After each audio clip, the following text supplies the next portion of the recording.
मी बसवराज रामोंडा पाटील गोशेबील जिल्हा परिषद गटातून माझी जिल्हा परिषदसाठी उमेदवारी अर्ज काल दाखल केलेला आहे।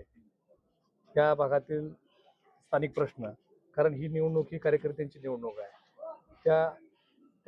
त्यासाठी मी काम करण्यासाठी, या भागातील प्रश्न सोडवण्यासाठी, स्थानिक छोटे छोटे प्रश्न सोडवण्यासाठी, या भागातील विकासासाठी अनेक छोटे भरपूर मुद्दे आहेत। त्या सर्व मुद्द्यांना घेऊन या ठिकाणी या भागातील जनतेची सेवा करण्यासाठी, काम करण्यासाठी म्हणून मी सर्व सहकार्याने घेऊन काल माझी उमेदवारी अर्ज दाखल केला। काय तुमच्या गटामध्ये काय प्रमुख समस्या आहेत ते सोडवणार आपण आज?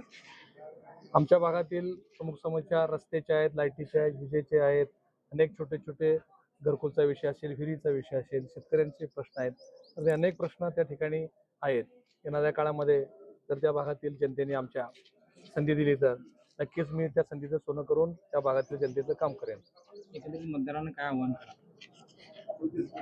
खरं तर तुम्हाला सांगायचं म्हटलं तर भोसे गट हा त्या ठिकाणी सर्वसाधारण गट आहे।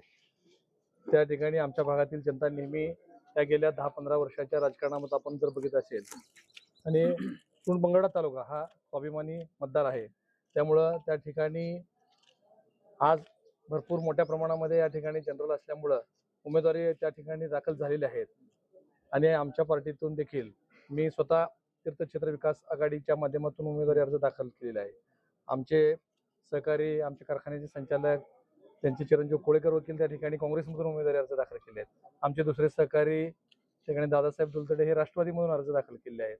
तर आम्ही सर्वजण या ठिकाणी नेते मंडळीच्या मार्गदर्शनाखाली, आदरणीय भगीरथ दादा असतील, आदरणीय अनिलदादा सावंत असतील, आदरणीय आमचे मार्गदर्शक तानाजीभाऊ खरात असतील, आणि इतर सर्व सहकारी, समविचारी सहकारी नेते मंडळी यांना विचारात घेऊन आमच्या सर्वांचा एकमत करून त्या ठिकाणी येणाऱ्या काळामध्ये मी मतदारांच्या समोर जाणार आहे।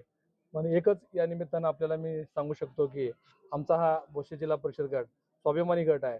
त्या ठिकाणी आमच्यात कोणीही उमेदवार असेल, पण त्या ठिकाणी बाहेरच्याला त्या ठिकाणी स्वीकारलं जाणार नाही, मी या निमित्तानं नक्की सांगतो।